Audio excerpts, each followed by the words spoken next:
सुनीता आहूजा ने तलाक के लिए फाइल किया केस। कोर्ट ने गोविंदा को भेजा समन। धोखेबाजी, गैर महिला से अफेयर का लगाया आरोप। कपिल शर्मा ने कैसे बंद कर दी पेटीएम के फाउंडर की बोलती। चिराग पासवान संग दिखी आरजे महविश। अपने ट्रोलर्स को दे दी धमकी। अक्षय कुमार को लेकर विपुल शाह ने किया खुलासा। बोले उन्हें लोग गंभीरता से नहीं लेते। धर्म की वजह से 43 की उम्र में भी सिंगल है ये एक्ट्रेस। तुम मुस्लिम हो कहकर मैच मेकर ने पार्टनर ढूंढने से किया मना। खबरों में आगे बताएंगे आपको। बॉलीवुड एक्ट्रेस का इंटीमेट वीडियो यूट्यूब पर हुआ था लीक। अब सफाई में बोली आपका दिमाग ही गंदा है। अनुपमा ने लगाई फिर दहाड़। टीआरपी में मारी बाजी। स्मृति ईरानी का नहीं चल रहा है जादू। धनश्री वर्मा के बाद अब एक और एक्ट्रेस भी लेंगी तलाक। शादी को 1 साल भी नहीं हुआ पूरा। नमस्कार दोस्तों, आप बॉलीवुड टॉप 10 हेडलाइंस देखना शुरू कर चुके हैं, तो चलिए अब इन्हीं खबरों को आपके सामने हम विस्तार से रखते हैं। गोविंदा की पत्नी सुनीता आहूजा ने मुंबई के बांद्रा फैमिली कोर्ट में तलाक के लिए अर्जी दी है। उन्होंने गोविंदा पर प्यार और शादी में धोखा देने, दुख देने और अलग रहने के आधार पर तलाक मांगा है। सुनीता आहूजा ने हिंदू विवाह अधिनियम 1955 की धारा 13 (1) IA/IB के तहत तलाक के लिए अर्जी दी है। हॉटफ्लाई की रिपोर्ट में दावा किया गया है कि कोर्ट ने गोविंदा को 25 मई को समन भेजा था और जून से दोनों इसे सुलझाने की कोशिश कर रहे हैं। सुनवाई के दौरान सुनीता कोर्ट में उपस्थित रहीं, गोविंदा गायब रहे। इससे पहले सुनीता ने अपने लेटेस्ट वीलॉग में तलाक की अफवाहों के बारे में बात की थी। इस साल फरवरी में कई मीडिया रिपोर्ट्स ने दावा किया कि गोविंदा और सुनीता आहूजा ने लगातार असहमति और अलग अलग लाइफस्टाइल की वजह से अलग होने का फैसला किया है। ये भी कहा गया कि गोविंदा की एक 30 साल की मराठी एक्ट्रेस के साथ बढ़ती नज़दीकियां उनके कथित सेपरेशन का प्रमुख कारण हो सकती हैं।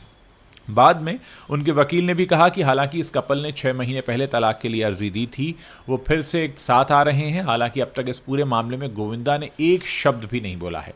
बात गोविंदा की हो रही है तो दोस्तों आपसे एक सवाल है, किस फिल्म से गोविंदा ने फिल्म में डेब्यू किया था? इसके 2 ऑप्शंस हम आपको दे रहे हैं। एक आई थी फिल्म इल्ज़ाम और एक आई थी लव 86। आप अपना सही जवाब हमारे कमेंट सेक्शन में अभी बता सकते हैं। फिलहाल हम अगली खबर की तरफ बढ़ रहे हैं। पेटीएम के संस्थापक विजय शेखर शर्मा हाल ही में कॉमेडियन कपिल शर्मा के show the great Indian Kapil show में पहुंचे। इस दौरान उन्होंने एक ऐसा बयान दिया जिसने हर किसी का ध्यान अपनी तरफ खींच लिया। बातचीत के दौरान विजय शेखर शर्मा ने कहा कि एक सुकून भरी और अच्छी जिंदगी के लिए 2 लाख रुपए महीने काफ़ी हैं। इस पर कपिल ने बड़ा मज़ेदार जवाब दिया। सामने आए प्रोमो में कपिल शर्मा ने विजय शेखर शर्मा से एक गंभीर सवाल पूछा, विजय भाई आपके हिसाब से एक अच्छी ज़िंदगी जीने के लिए कितने पैसे चाहिए? विजय शेखर ने जवाब दिया, 1 से 2 लाख रुपए से ज़्यादा नहीं। कपिल ने तुरंत कहा, आप इतना पैसा अपने पास रख लीजिए और बाकी पैसा पेटीएम के ज़रिए हमें भेज दीजिए। फिर रितेश अग्रवाल ने ओयो के शुरुआती दिनों का एक किस्सा सुनाया। उन्होंने कहा, जब मैंने पहली बार अपना होटल बिजनेस में संपर्क किया तब लोग ओयो का उच्चारण भी नहीं कर पा रहे थे। उनमें से एक, जिनका नाम राजेश है, वो योयो ही कहते हैं। इस पर कपिल ने कहा, सावधान कहीं हनी सिंह अपना हिस्सा ना इसमें मांग लें, क्योंकि उनको भी योयो कहा जाता है। आरजे महविश लोगों के बीच अक्सर अपनी सोशल मीडिया पोस्ट को लेकर सुर्खियों में बनी रहती हैं। हाल ही में एक बार फिर उन्होंने अपनी पोस्ट से कमेंट्स की बाढ़ ला दी है। दरअसल महविश ने हाल ही में केंद्रीय मंत्री चिराग पासवान से मुलाकात की, जिसकी तस्वीर उन्होंने अपने ऑफिशियल इंस्टाग्राम अकाउंट पर शेयर की है। हालांकि फोटो से ज़्यादा लोगों का ध्यान उनके साथ लिखे कैप्शन पर जा रहा है। उन्होंने कैप्शन में लिखा, बस अब अगर किसी ने की बदतमीजी तो घर से उठवा लूंगी। अक्षय कुमार की फिल्में भले ही बॉक्स ऑफिस पर न चलें, लेकिन उनके पास काम की कोई कमी नहीं रहती। अक्षय हर साल 4 से 5 फिल्में रिलीज करते हैं। अब फिल्म मेकर विपुल शाह ने हाल ही में अक्षय कुमार को लेकर खुलकर बात की। उनका मानना है कि अक्षय को उनके काम का क्रेडिट मिलता जिसके वो हकदार हैं। लेकिन विपुल शाह ने अक्षय के साथ काम करने के एक्सपीरियंस को शेयर किया। विपुल ने कहा कि अक्षय अपने काम में अपने आप में एक सुपरस्टार हैं, लेकिन उन्हें वो क्रेडिट नहीं मिलता जिसके वो हकदार हैं। विपुल ने कहा कि आलोचकों ने अक्षय को कभी बड़ा एक्टर माना ही नहीं, लेकिन उनके पास देने के लिए बहुत कुछ है। विपुल ने कहा कि वो अपनी पहली 2 फिल्मों में जब अक्षय के साथ काम कर रहे थे तब उन्हें एहसास हुआ कि एक ऐसा एक्टर है जिसे खुद नहीं पता कि वो क्या कर सकता है। उस दौर में उसे सिर्फ एक एक्शन हीरो का लेबल दिया जा रहा था और वो कॉमेडी फिल्में करके अपनी छवि बदल रहा था, लेकिन लोग उसे गंभीरता से नहीं ले रहे थे। अब आप कमेंट सेक्शन में दोस्तों बता सकते हैं अक्षय कुमार की हालिया फ्लॉप मूवी कौन कौन सी हैं। इसके भी हम आपको 2 ऑप्शन दे रहे हैं, एक है खेल खेल में और दूसरी है हाउसफुल 5। चलिए अब आगे बढ़ते हैं और बात करते हैं धनश्री वर्मा की। धनश्री वर्मा के बाद अब टीवी इंडस्ट्री की मशहूर एक्ट्रेस अदिति शर्मा के जो पति हैं अभिनीत कौशिक, ये उनसे तलाक लेने वाली हैं। आपको बता दें कि इनकी शादी को अभी 1 साल भी पूरा नहीं हुआ है। दोनों 12 नवंबर 2024 को शादी के बंधन में बंधे थे। इस शादी को अभी सिर्फ 9 महीने हुए हैं। अदिति शर्मा ने 9 महीने की शादी को 4 महीने तक छुपा कर रखा और अब दोनों के अलग होने की खबरें भी सामने आ रही हैं। इस खबर से उनके फैंस को बड़ा झटका लगा है। अभिनीत ने उन पर एक्स्ट्रा मैरिटल अफेयर का आरोप भी लगाया है। अभिनीत ने खुलासा करते हुए बताया कि अदिति ने अपने करियर के लिए एक शादी को छुपा कर रखने के लिए कहा था और अदिति उनसे शादी करने के लिए पिछले 1.5 साल से उन पर दबाव भी बना रही थी। शुरू में अभिनीत इसके लिए तैयार नहीं थे, हालांकि बाद में वो उस शादी के लिए राजी हो गए। इसके अलावा उन्होंने ये भी बताया कि अदिति ने शादी को छुपा कर रखने के लिए कहा क्योंकि इंडस्ट्री में शादी को टैबू की तरह माना जाता है। राकेश शेट्टी जो कि एक कानूनी सलाहकार हैं, उन्होंने उनकी शादी की वेरिफिकेशन करके फोटोज शेयर की। उन्होंने ये भी बताया कि दोनों शादी के पहले लिव इन रिलेशनशिप में थे। अभिनीत ने अदिति पर अपने को एक्टर के साथ एक अफेयर रखने का इल्ज़ाम भी लगाया है। आगे बढ़ते हैं और बात करते हैं much awaited show big boss की। कलर्स का सबसे विवादित रियलिटी शो बिग बॉस 19 शुरू होने में सिर्फ 1 दिन बचा है। सलमान का ये शो 24 अगस्त जियो हॉटस्टार और कलर्स पर दस्तक देने जा रहा है। शो के सेट की तस्वीरें भी सोशल मीडिया पर काफ़ी वायरल हो रही हैं। वहीं शो के होस्ट सलमान खान की फ़ोटोज़ भी शो के सेट से सामने आई हैं। इनमें वो पूरे स्वैग में नजर आ रहे हैं। बिग बॉस के 19th सीजन में इस बार काफ़ी ट्विस्ट एंड टर्न्स देखने को मिलने वाले हैं। शो में आए कॉन्टेस्टेंट्स इस बार घर में राजनीति करते दिखाई देंगे। वहीं ये शो इस बार पहले OTT प्लेटफॉर्म जियो हॉटस्टार पर टेलीकास्ट किया जाएगा, उसके बाद ही ये शो कलर्स चैनल पर टेलीकास्ट होगा। OTT पर जहां ये शो रात 9 बजे आएगा तो वहीं टीवी चैनल पर इसे 10:30 बजे टेलीकास्ट किया जाएगा।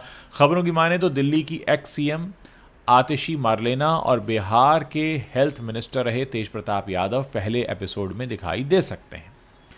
डेजी शाह ने बॉलीवुड में सलमान खान की फिल्म जय हो से डेब्यू किया था। इस फिल्म के बाद डेजी कुछ ही फिल्मों में नजर आईं। उनका करियर फिल्मों में ज़्यादा चला नहीं। वहीं डेजी शाह एक बार फिर अपने एक लेटेस्ट इंटरव्यू को लेकर चर्चा में आ गई हैं।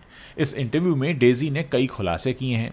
वहीं उन्होंने गणेश आचार्य के साथ यूट्यूब पर लीक हुई अपनी एक इंटीमेट वीडियो की सच्चाई भी बता दी है। आपको बता दें कि डेजी शाह के कोरियोग्राफर गणेश आचार्य के साथ यूट्यूब पर एक इंटीमेट वीडियो लीक हो गया था। इसे लेकर दोनों को काफ़ी ट्रोल किया गया था।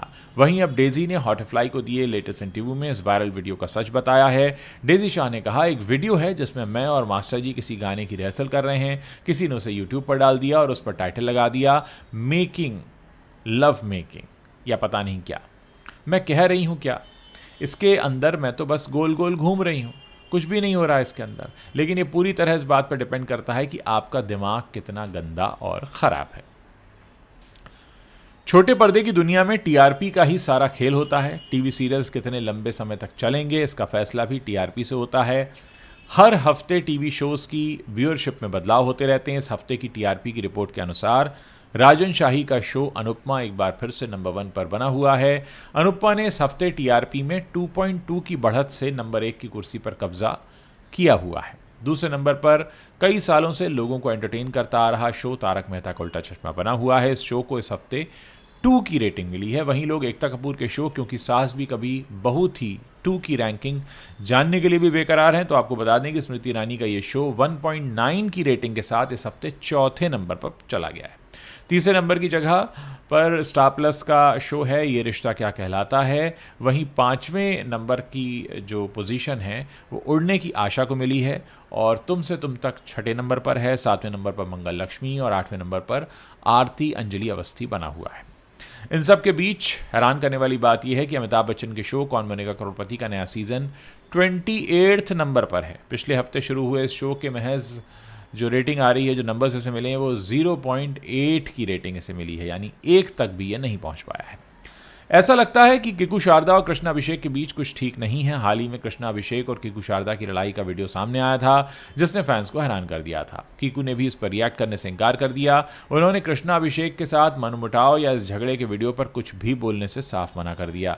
सामने आए वीडियो में कीकू शारदा और कृष्णा अभिषेक दोनों the great Indian couple show के प्रैक्टिस शेड्यूल के लिए झगड़ते दिख रहे हैं, जबकि शो का क्रू उन्हें शांत करवा रहा था। कीकू शारदा और कृष्णा अभिषेक की लड़ाई देखकर फैंस को झटका लगा। हालांकि कुछ यूजर्स ने इसे पीआर स्टंट भी बताया है। यूजर्स ये भी बोले कि कृष्णा और कीकू शारदा ने प्रैंक किया है और उनकी कोई लड़ाई आपस में नहीं हुई है। झगड़े की असल वजह तो सामने नहीं आई है, पर वायरल वीडियो में एक क्रू मेंबर को यह कहते सुना जा सकता है कि आपका जब कॉल आया मैंने आपको बोला, पर इनका जब कॉल आया मैंने इनको भी बोला हुआ था। वहीं कीकू शारदा ने कृष्णा अभिषेक के साथ झगड़े के बारे में पूछे जाने पर कुछ भी बोलने से इनकार कर दिया। रिपोर्ट्स के मुताबिक कृष्णा अभिषेक और कीकू शारदा से संपर्क किया गया और लड़ाई के बारे में पूछा गया। जहां कृष्णा ने अभी तक इस पर कोई जवाब नहीं दिया है, वहीं कीकू शारदा ने भी कुछ भी कमेंट करने से इस पर इनकार कर दिया है। इसलिए लोगों की समझ में नहीं आ रहा है कि ये पब्लिसिटी स्टंट है या ये कोई ऐसा ही झगड़ा हो गया था जिसके बारे में अब दोनों बात नहीं करना चाहते हैं।